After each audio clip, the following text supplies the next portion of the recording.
Assalamualaikum warahmatullahi wabarakatuh.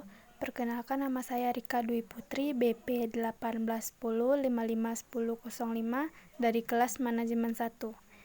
Baiklah, pada video kali ini saya akan mencoba menjelaskan materi tentang analisis korelasi dari mata kuliah Statistik Multivariat.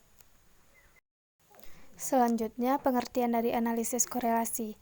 Analisis korelasi merupakan salah satu teknik statistik yang digunakan untuk menganalisis hubungan antara dua variabel atau lebih yang bersifat kuantitatif. Selanjutnya, dasar pemikiran analisis korelasi.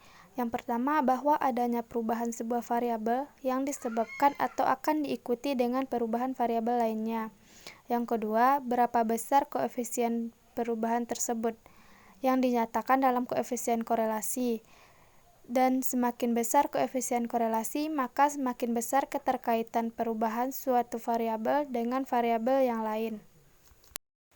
Contoh-contoh bentuk korelasi. Yang pertama, korelasi positif, di mana suatu hubungan antara variabel X dan Y yang ditunjukkan dengan hubungan sebab akibat, di mana apabila terjadi penambahan nilai pada variabel X, maka akan diikuti terjadinya penambahan nilai pada variabel Y.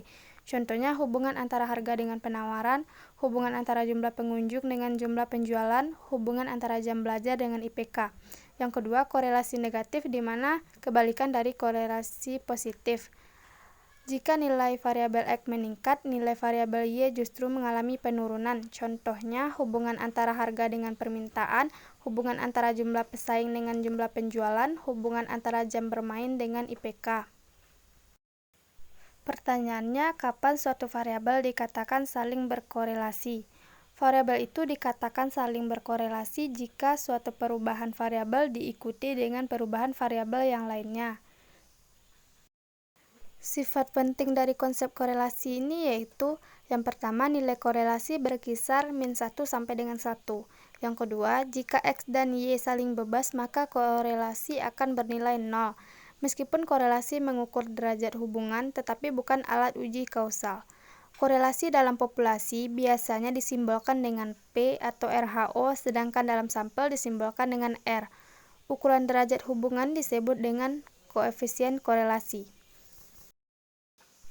Dan korelasi berdasarkan arah hubungannya juga dapat dibedakan menjadi korelasi positif, di mana jika arah hubungannya searah itu disebut dengan korelasi positif.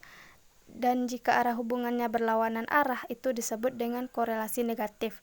Dan jika perubahan kadang searah tetapi kadang berlawanan arah itu disebut dengan korelasi nihil.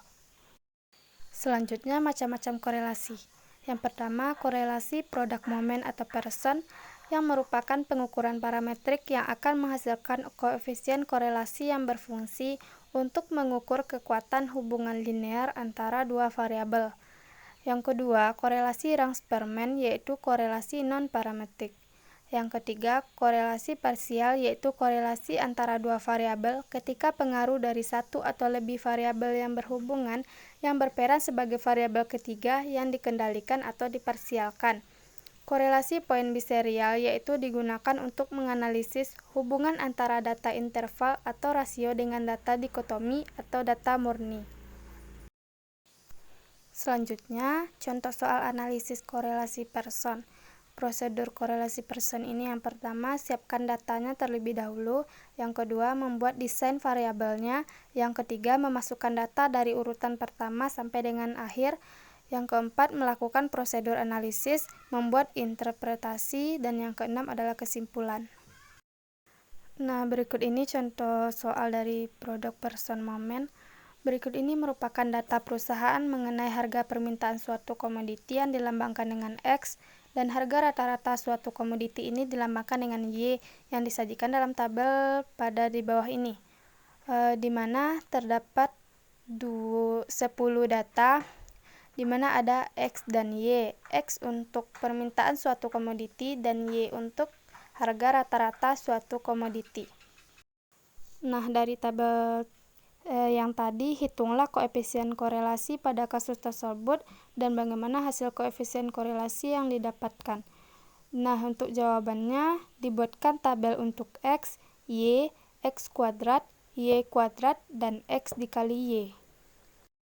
Nah, jadi untuk jawaban dari dua data X dan Y yang tadi disajikan dalam bentuk tabel di mana ada X, Y, X kuadrat, Y kuadrat, X dikali Y. Untuk X kuadrat didapatkan dari 178 dikuadratkan. Untuk Y kuadrat didapatkan dari 105 dikuadratkan. Untuk XY didapatkan dari 178 dikali dengan 105. Jadi dapatlah total dari X 2400, total dari Y 1420, total X kuadrat 604,072, total Y kuadrat 207,950, total X dikali Y 348,090. Dengan memasukkan nilai total dari semua variabel pada tabel yang tadi dan jumlah data ke dalam rumus korelasi person produk momen, maka didapatkan hasilnya seperti ini. R sama dengan N sigma pangkat N I sama dengan 1 XI dikurang sigma pangkat N I sama dengan 1 XI sigma N I sama dengan 1 YI dibagi dengan akar N sigma N I sama dengan 1 X kuadrat dikurang sigma N sama dengan 1 XI kuadrat ditambah N sigma N sama dengan 1 YI kuadrat sama Y kuadrat sama dikurang dengan sigma N sama dengan 1 YI dikuadratkan. R sama dengan 10 dikali 348,090 dikurang 2400 dikali 1420 dibagi akar 10 dikali 604,072 dikurang 2400 pangkat 2 ditambah 10 dikali 2750 dikurang 1420 kuadrat, jadi dapat R-nya 0,5477. Maka nilai koefisien korelasi produk momennya itu sebesar 0,5477. Dan bagaimana interpretasi dari hasil koefisien korelasi person produk momen pada kasus tersebut?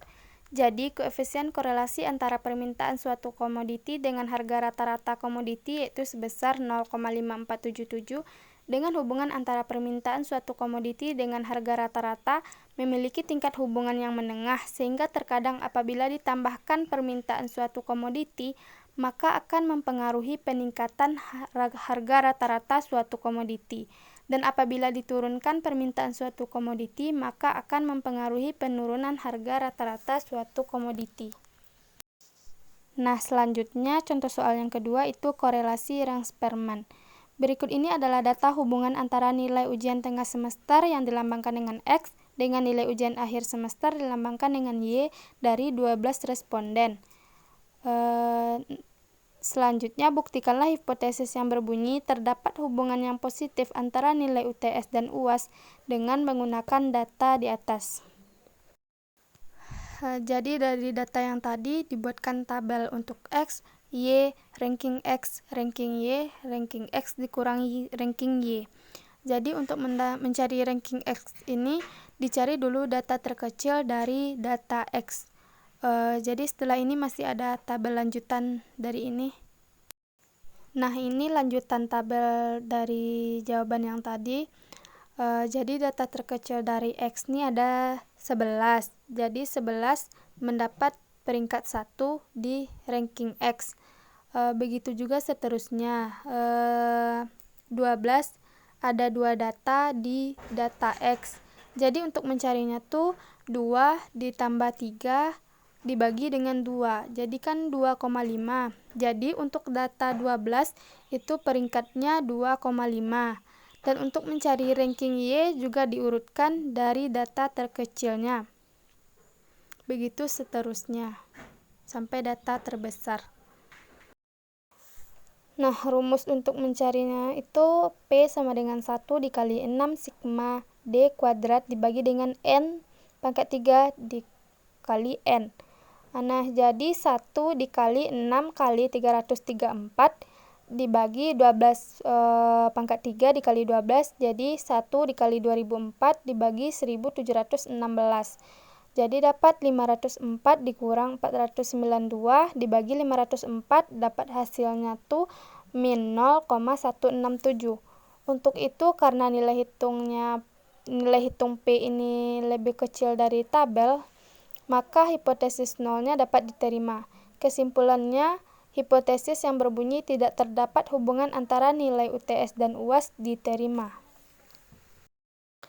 Mungkin hanya sekian materi penjelasan dari saya. Wassalamualaikum warahmatullahi wabarakatuh.